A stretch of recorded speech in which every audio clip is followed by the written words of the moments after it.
Today's episode is brought to you by the Frankenmuth Convention and Visitors Bureau. Come plan your vacation at frankenmuth.org. Ladies and gentlemen, welcome to the Call of Leadership podcast, where we talk to those in the Michigan community who answered the call of leadership. We'll hear the powerful stories and get their advice so we can be better leaders for ourselves, our families, and our communities. I am your host, Cliff Duvinois. Today's guest is a two-time entrepreneur in the Frankenmuth area. First, he's the owner of the Frankenmuth Funships, which does those wine and chocolate boat tours.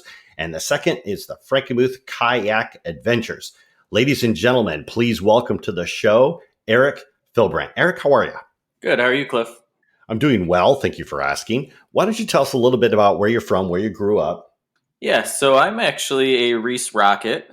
I graduated, I've lived in Reese my entire life, actually. I never, even when I went away to college, I went to Northwood University, but lived in Reese the whole time going there. So I have never left. What did you study at Northwood? Well, my educational background was I started at Delta College, went there and got my associates in graphic design. Worked for a graphics company for 6 years, and then decided that I wasn't necessarily happy with my possibilities for advancement. I felt like I was already plateaued out at a pretty young age. So I decided while I was working there full time to also go back to school full time. And that's when I decided to go back to Northwood. Studied small business management and ended up getting my degree from Northwood in small business management. This is something that I seem to see a lot in when it comes to entrepreneurs is they find it easier to build their own ladder versus trying to climb the corporate ladder. Yeah, I would say that's accurate. I mean, there's, especially I feel like in this area, you can plateau out fairly quickly because you look at the amount of big industries that there are or big corporations that are in this area. And if there's not people that are exiting that particular business, your room for advancement isn't going to be there. So I kind of looked at it and said, well, my whole goal of going to work is the same as anyone else's. I'm going there to financially better myself. But if you already get to a point where you're plateaued out, especially at a younger age, you kind of almost lose a little bit of motivation to go there and grow. And that's kind of where I was at. You graduated from Northwood, and what happened between when you graduated Northwood and you getting involved with Frankenmuth Funships? Yep. So basically what happened was just about 6 months after I graduated, the economy kind of turned for the worse, and they were laying people off at the graphics place that I was at. And my boss basically came to me and said, hey, unfortunately, we're going to lay you off. And I said, well, that's fine. I can actually, at that point, I had already bought a lot of my own graphics equipment. I have a vinyl cutter that does signs and banners, stuff like that. I have a Xerox printer that prints brochures and business cards and all kinds of stuff. So I basically told him I can keep myself busy with finding work like that. So that's perfectly fine. I would rather have you lay me off than somebody that really needs this job.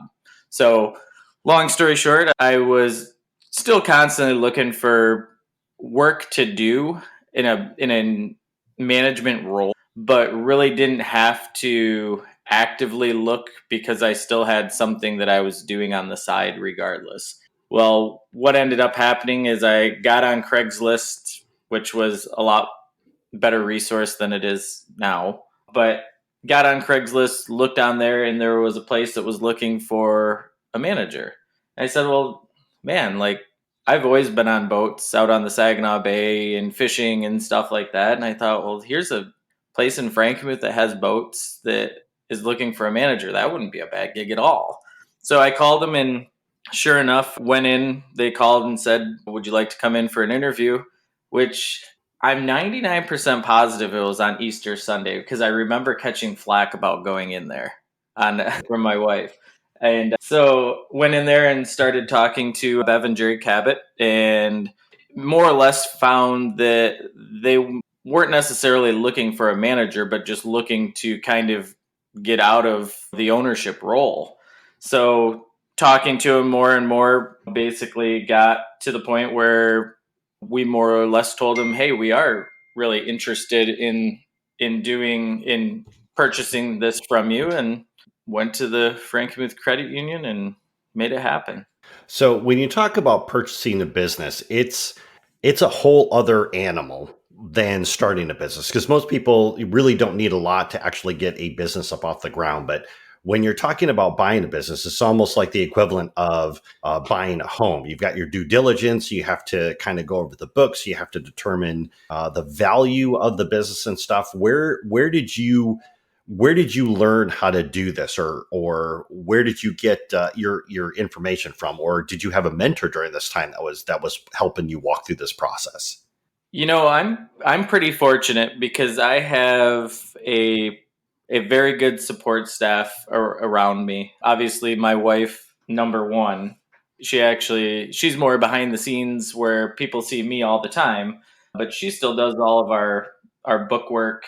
She does the schedule, she does payroll, she does all of these things. Obviously, I have her, and then my mother-in-law and father-in-law. My mother-in-law actually is an attorney in Frankenmuth.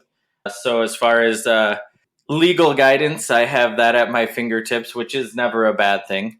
My father-in-law, who's owned businesses, was able to provide all kinds of support as far as what to look for, as far as, hey, these are the numbers in this book, and here's their profit and loss compared from year to year, things like that, where obviously you can look at all of these numbers and kind of interpret them in different ways. But when you actually have a person that has ran a business and is able to look at them with you, they can help you interpret them the way you should be.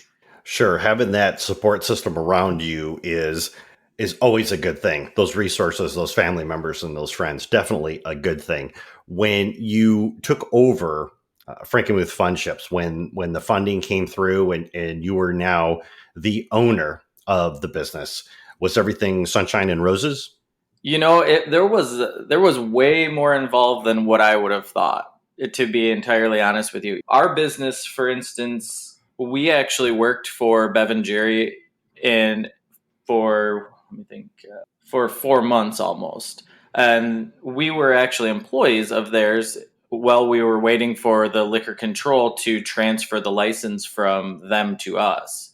So we were able to kind of see what the everyday business operations were, things like that, which was good and it was bad. Obviously, if you're going to be the person purchasing this business, you're going to want to be there all the time. But until that business gets transferred over, even though you're there and are going to be the owner, you currently aren't the owner. So there was a little bit of, you wanted to be really hands-on and make changes that you wanted to make for the future, but at the same time you also need to be understanding that, hey, it isn't yours yet. The reason why I said there was a lot more to go into it, we have a liquor license actually for each one of our boats. So we hold 3 liquor licenses right now. We have a Department of Ag license, which, because we make all of our chocolates in-house, we have to have a Department of Ag license. We have rentals also. So we had 2 aquacycles, which you pedal like a bike. Those also needed to be inspected by the Saginaw County Dive Team every year. So there was a lot more things to it than what I would have even remotely expected. But as far as our first year, I remember the liquor control wanted to mail us our license. They said, okay, you've been approved. You can't actually operate until you have this liquor license in hand. Well, the bad part was it was going to be Friday when they basically approved our license. So Right. because it was a Friday, we were going to then miss the Friday, Saturday, Sunday. So we were going to miss a weekend, and we felt that it was important to have that weekend so we could start making money. So Melissa, my wife's dad, is actually a pilot and flew us down to Lansing to liquor control, and we flew back with our license. That's great. I love that story. It's not a bad perk, but I've always told him if I was meant to fly, I would have been born with wings. So I'm better suited on the ground or water. Nice. Absolutely love it. So this happened circa 2012. Correct. Yep. And so we're now in 2020, and obviously it has been 8 years. So, as far as being the owner of the company, I'm a big believer that the owner sets the tone. You set the vibe for the culture there. What is it about the wine and chocolate tours that when people come in and experience it, what is your ultimate goal? Well, obviously, number one, you're dealing with primarily a lot of people that are on vacation. So I always tell people or tell our employees specifically, you have to remember they're coming here because they want to get away from their normal life. They're wanting to go on vacation just like anyone else to have a good time. So to ensure that they're having a good time, obviously you can give them wine and chocolate, which when you're feeding people chocolates and wine, it's not hard to make people happy. But then the nice part is I don't know if you've ever noticed this, but when people are on a boat, they seem to be far happier than when they're driving in a car. And it seems like if you were driving down the highway, people tend to wave with one finger. It seems like when people are on a boat, everyone is waving to people whether they know them or not. It's like, oh, hey, you're on the boat. Hey, I'm on a boat. And they want to wave. So for some reason, when you get people at least even close to water, it seems to put them more in a relaxing situation. I always tell my employees, I'm only as good as my employees are. And right now, I would say out of my 8 employees, I have one that is 21. Everyone else is under 21. And so I tell them, keep in mind when people walk in and they see a younger generation of millennials, whether it's right or wrong, they're automatically assuming, what can this person tell me about wine if they can't drink it? Or, hey, well, these guys are all younger. What kind of tour is this going to end up being? And I would say 10 out of 10 times they exceed expectations for the guest, which I don't have a normal crew by any means. They're better than I could even imagine. But we also have retained, I think 4 of them have been there for over 2 years. One of them has been for over 3 years. So for a retail atmosphere to retain an employee for that long, I guess I must be doing something right to keep them happy, I guess. Yeah, I definitely think so because turnover usually with a seasonal type business, because wine and chocolate, your boat tours, you're basically only able to operate when you can actually move your boats in the water. I don't imagine very many people doing that in the winter. So to keep Nope. these people coming back and working at your company does really say something about the culture that you've created. Yeah, and we actually run our boat tours. We try to start up as early in the spring as we can. A few years we've actually ran in the middle of April, and we try to run till the end of October every year. Obviously, every year is different. The Cass River is good and bad. It's known for flooding potentially in the spring a lot of times, but a lot of times we'll get rainfalls in the fall, which then now you're getting you're pulling boats in and out and dealing with flooding, which is never good. But I always tell people there's more to I guess in employment than just getting paid. I don't think that I've ever had an employee that has asked for a day off that I haven't granted to them, which obviously is, if you have the ability, somehow we make it work. Obviously, they pick and choose when they should take time off and stuff like that. But every Saturday, my wife and we order some sort of food for our employees. And it's one of those added bonuses that just say, hey, you know what? Thank you for sacrificing your time. Obviously, you're getting paid, but it's one of those things where, number one, we know everyone had a chance to eat. Everyone is kind of had a little extra thank you besides a monetary thing. So we'll order pizza from Lazy Dog or nachos from Poblanos or a Subway platter or something, just so that way, number one, we get to eat and we know they have too. So. Hey everyone, when we come back, Eric is going to talk to us about why he was crazy enough to start a second business. He's also going to share how he manages his life with his 2 businesses and a family without losing his sanity. But first, let's take a moment and thank our sponsor. Today's episode is brought to you by the Frankenmuth Convention and Visitors Bureau. German architecture, chicken dinners, and the world's largest Christmas store are just the beginning. Frankenmuth is quickly becoming known for so much more than chicken and Christmas. From trendy dining to timeless horse-drawn carriage rides, kayaking to adventure parks, ballparks, water parks, regular parks, sweet Moses, there's a lot to do in one trip to Frankenmuth.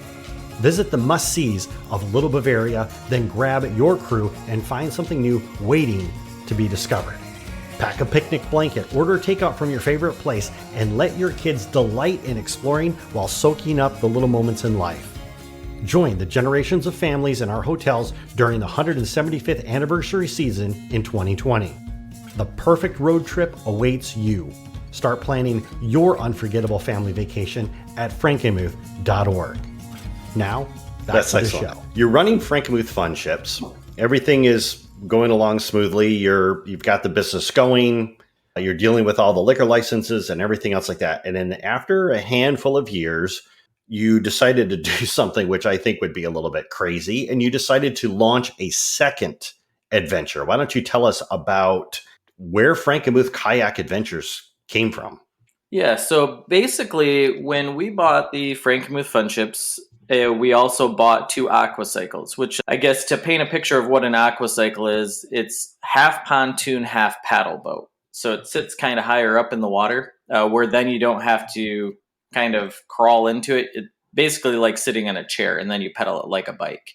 And because of that, basically insurance-wise, they look at it and they go off of the amount of rentals you have, or the amount of the amount of money you make off of rentals.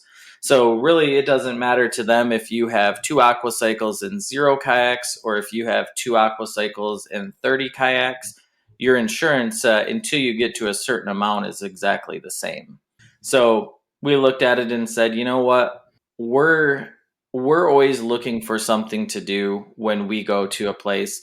Yes, it's nice to know what restaurants are there and what food you can go and eat, but you're not going to spend all of your time eating at a place.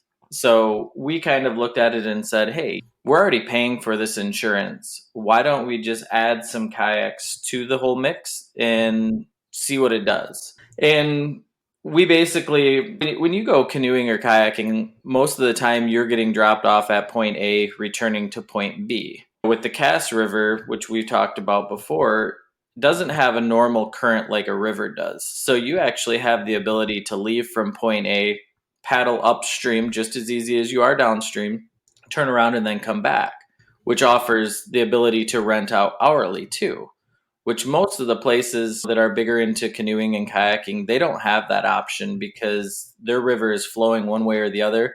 And unless you're paddling still for an hour, which isn't going to be very much fun, you're having to go from point A to point B. So the river itself is very calm and very, I guess, beginner friendly, which makes it kind of attractive to do both an hourly rental and a trip option. But we basically looked at it and said, we are partly crazy to start up a second business, especially since we had just had our second child too. So we had kind of a lot going on in 1 year. Yeah.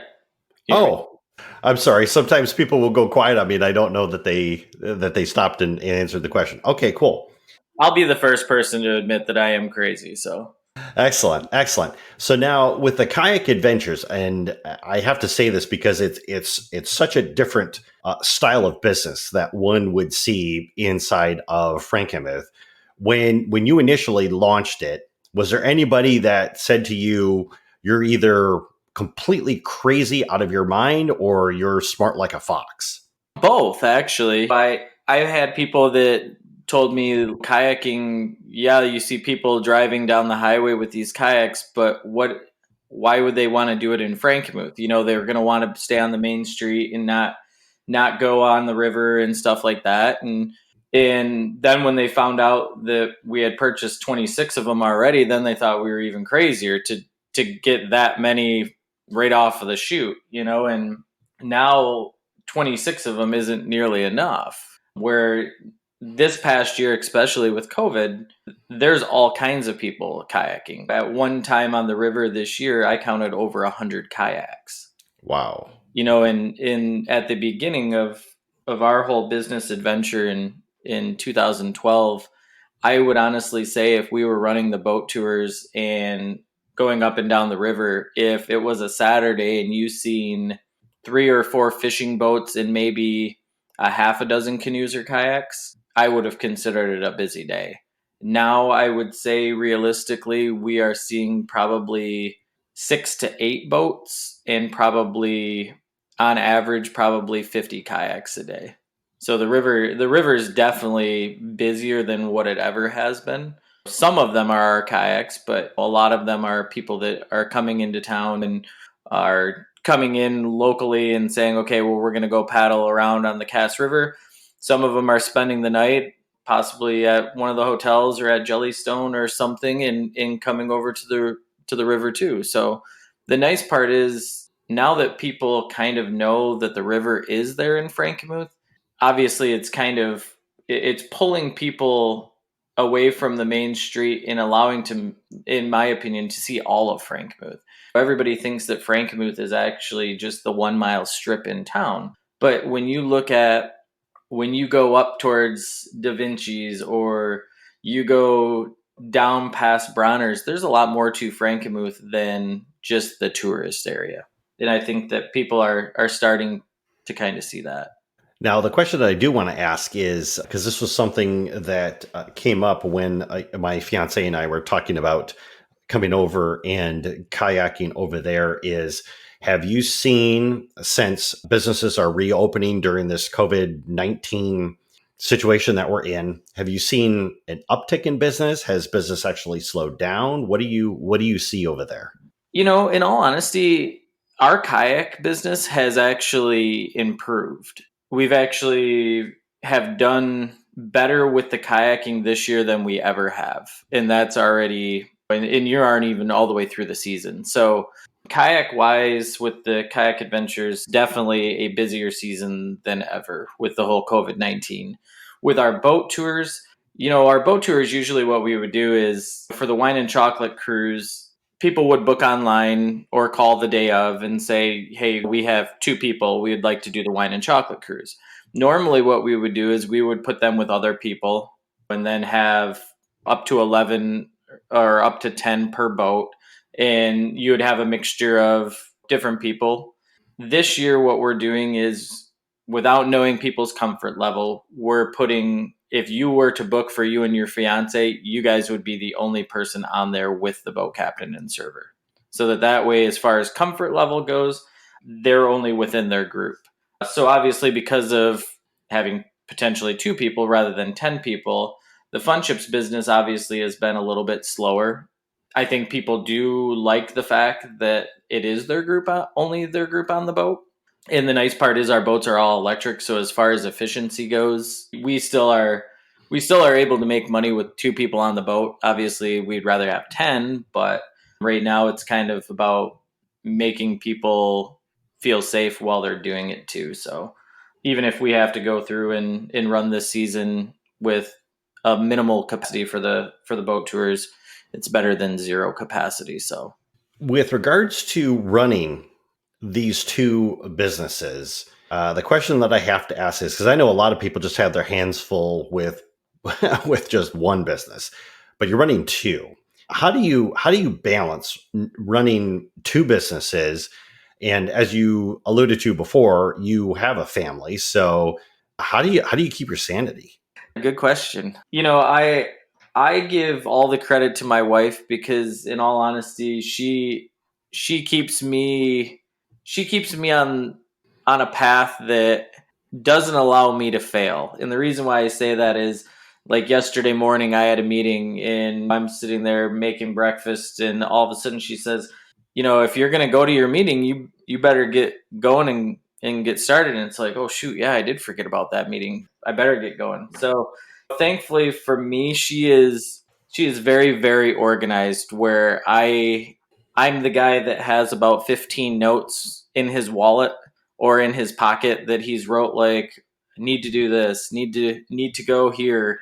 And obviously after they go through the wash, they don't really do you much good. But thankfully for me, I'll send her a text message, hey, remind me about this. And she does a very good job of making sure I'm where I'm supposed to be when I'm supposed to be. But as far as the business goes, I give a lot of credit to our staff, because even though, like I said before, they are younger, I'll tell you what, they work hard. And really, as far as having to manage them, I really don't have to do as much work as I probably should. I rely on them to do a lot of stuff. But I mean, it is a lot of late nights. This morning I was up at 5:45, and I think I went to bed last night at about 12:30. So that's kind of the norm for me. The bad part is the only time that I struggle is when I go from the transition of, hey, winter's slower for me, obviously, because I have two summer driven businesses. So for me to all of a sudden go from this year, especially because we already had, we missed basically 2 months because of COVID. So we didn't have kind of a build up to get ready for the season of, hey, Eric, okay, we're going to start renting kayaks. When they kind of start trickling in, you might get 3 on a weekday and then all of a sudden 6 on a weekend starting off, where now we're getting 15 on a weekday, 30 on a weekend, when all of a sudden you have to go from doing nothing to all of a sudden having the busyness of like that without having the build up. It's really hard to get used to that, where normally in a normal year you kind of have the build up so you can kind of transition in. But with me, the store stays open year round, so obviously we still have where people can go in and do wine and chocolate tasting inside the store. Even if they don't do the boat tours, they can always go in and purchase wine, they can always go in and purchase chocolate, things like that. But usually with the fun ships, at least, you kind of see a building trend as opposed to all of a sudden just 0 to 60 like it seemed like it happened this year. But yeah, it's a more of a struggle than I would have thought. But at the same time, it also gives me the ability to, if all of a sudden my daughter has something going on at school, I can basically block that time off and say, hey, you know what? We just aren't going to do this or this at this time period, or have somebody else cover that. So really, as far as missing stuff family wise, I can always alter it so I don't miss those things. As my kids get bigger, obviously my kids are still pretty small right now, so I'm still a cool dad. They're 3 and 5, so they understand. They haven't quite figured out that there's wine at the store, but they definitely know that there's chocolate. So, but they realize how hard both of us work, and they do spend a decent amount of time at their grandparents', which we're fortunate enough that both of them only live about a mile away from us. So, but they also know that there's a lot of work involved. For some reason, they must either be too young right now or still like us, because they both have said that they want to work for the store. So that's kind of a good feeling. Another multi-generational family business in Frankenmuth. Hopefully they'll continue that when they're 15 or 16 and are already bailing on me. So Nice. If our audience wants to connect with you or follow what you're doing online, what's the best way for them to do that? yeah, so we do have Facebook and Instagram for both businesses. We have websites for both also. The Frankenmuth Funships website is exactly that, www.frankenmuthfunships.com. If you're looking for a boat tour, there's a white button at the top. You can book right there. It shows the schedule, everything. So as far as paying goes, you do it right then. That way you don't even have to do it the day of. Facebook, same thing. You can type in Frankenmuth Funships. See it right on there. For the Frankenmuth Kayak Adventures, same thing. The website is actually kayakfrankenmuth.com, and we have the Facebook page, which is Frankenmuth Kayak Adventures. And for our audience, we will have those links in the show notes down below.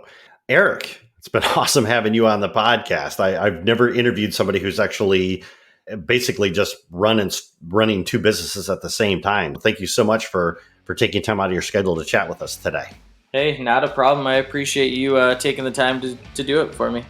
Hey everyone, if you enjoyed this episode, then subscribe to our email newsletter. When you subscribe, you'll get new episode announcements, you'll get all kinds of great behind the scenes information on upcoming guests, plus you'll receive special offers from our guests and partners that you can only get through the email newsletter. Subscribing is quick, easy, and best of all, it is free. Just go to callofleadership.com/email, type in your email address, and you're done. Once again, that's callofleadership.com/email. I'll catch you in the next episode.